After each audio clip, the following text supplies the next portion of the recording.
اللہ کے نبی کریم صلی اللہ علیہ وسلم سے ملاقات کرنے کے لیے ابو بکر صدیق رضی اللہ تعالیٰ عنہ اور آپ کے ساتھ سعد بن معاذ رضی اللہ تعالیٰ عنہ غالباً یا سعد بن وقاص رضی اللہ تعالیٰ عنہ، دو میں سے کوئی ایک صحابی نبی صلی اللہ علیہ وسلم کے پاس ملاقات کے لیے آ رہے تھے.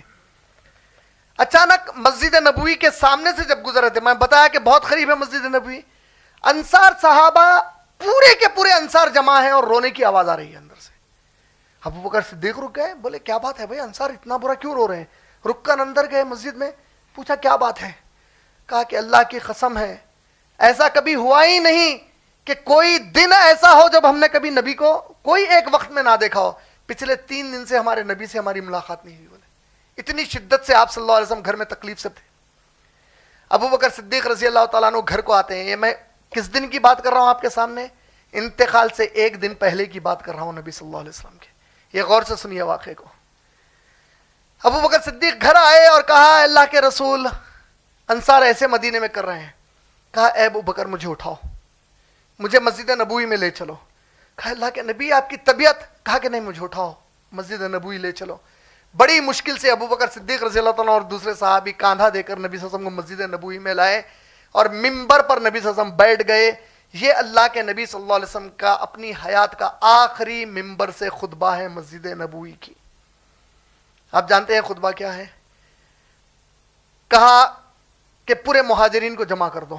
جیسے ہی مہاجرین کو پتا چلا کہ نبی صلی اللہ علیہ وسلم مسجد نبوی میں آئے، پورے دوڑتے ہوئے آ گئے. کہا کہ اے میرے مہاجرین صحابہ یاد رکھنا، خطبے کی شروعات کی. اے میرے مہاجرین صحابہ یاد رکھنا، انصار نے تمہارے نبی کی اور اللہ کے دین کی جو مدد کی ہے، قیامت تک تمام مہاجرین اور نبی مل کر بھی ان کے اس احسان کو نہیں چکا سکتے. جب میں گزر جاؤں تو ان میں کا کوئی صحابی انصار کا کوئی گناہ بھی کر دے تو اسے نظر انداز کر دینا کہ وہ تمہارے نبی سے محبت کیا کرتے تھے. دوسری بات کہی، کیا کہا؟ اے میرے صحابہ یاد رکھنا، جب میں گزر جاؤں تو تم میں سے کوئی مسلمان دوسرے مسلمان کی نہ عزت اچھالنا نہ اس کی جان کے دشمن بننا. آج تو پورا بازار اسی کا گرم ہے، پورا بازار وہی گرم ہے آج. اور اللہ کے نبی کریم صلی اللہ علیہ وسلم کی طبیعت بگڑنے لگی. بالآخر اللہ کے نبی صلی اللہ علیہ وسلم کو اسی طرح گھر لایا گیا.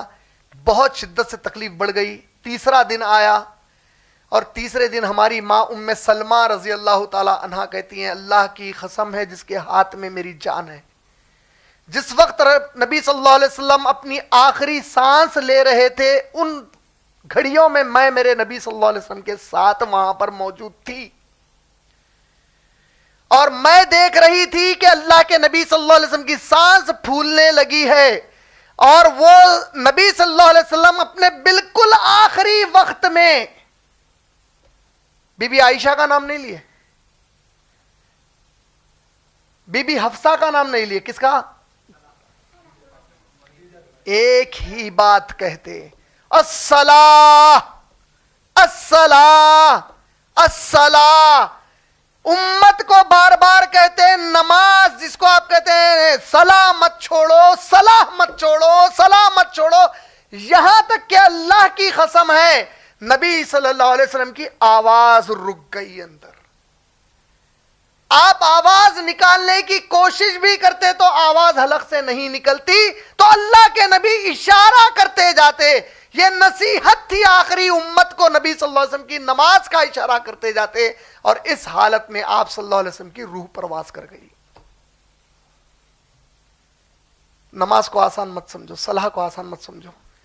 دیکھیے یہ ہمارے نبی صلی اللہ علیہ وسلم کی سیرت کا سب سے اہم سب سے بڑا سبق ہے. آپ ایک نماز کے پابند ہو جاؤ، اس کے بعد آپ دیکھو. اور نماز کی نیت ہے نا، کئی کمبخت ہمارے لوگ نماز کو یہ دنیا کی کمائی کی خاطر پڑھتے ہیں.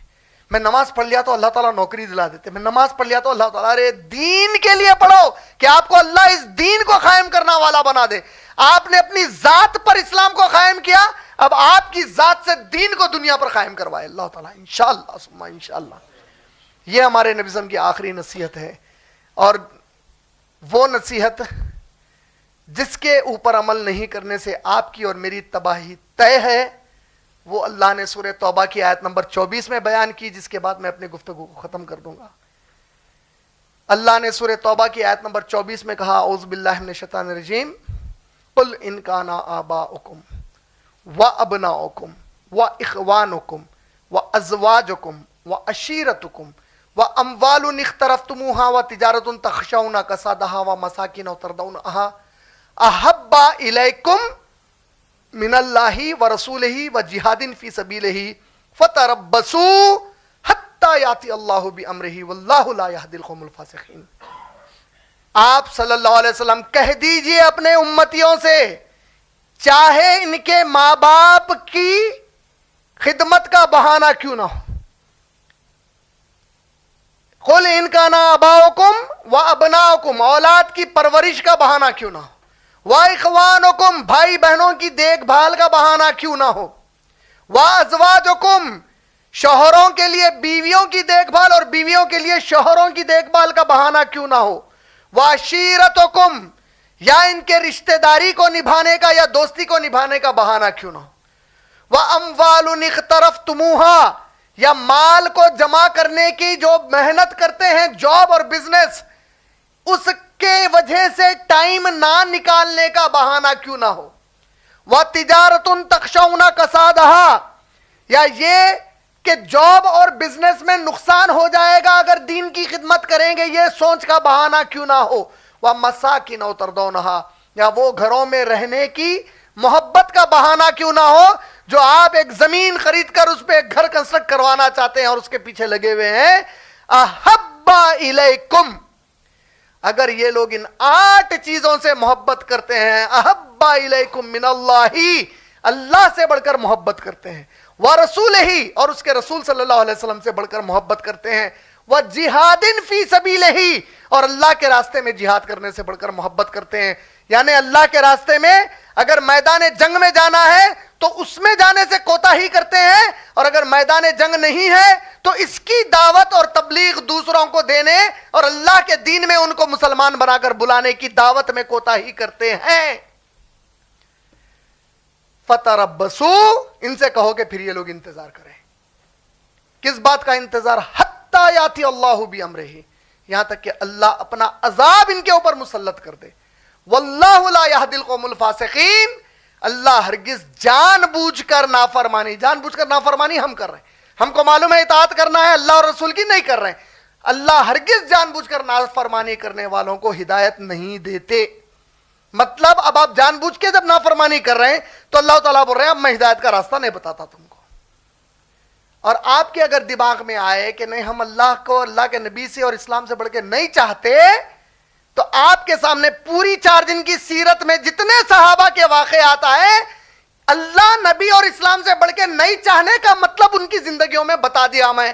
آپ ویسا کر رہے ہیں یا نہیں کر رہے ہیں دیکھ لو، آپ کو وہ آیت کا معنی خود بخود سمجھ میں آ جاتا۔ اور اگر آپ ویسا نہیں کر رہے ہیں تو پھر اللہ کا وعدہ کبھی جھوٹا نہیں ہوتا، انتظار کرو، آپ کے لیے عذاب اللہ کا تیار ہے جو اس دنیا میں بھی آپ کو ذلیل کرے گا، آخرت میں بھی آپ کو ذلیل کر دے گا۔ وآخر دعوانا الحمدللہ رب العالمین۔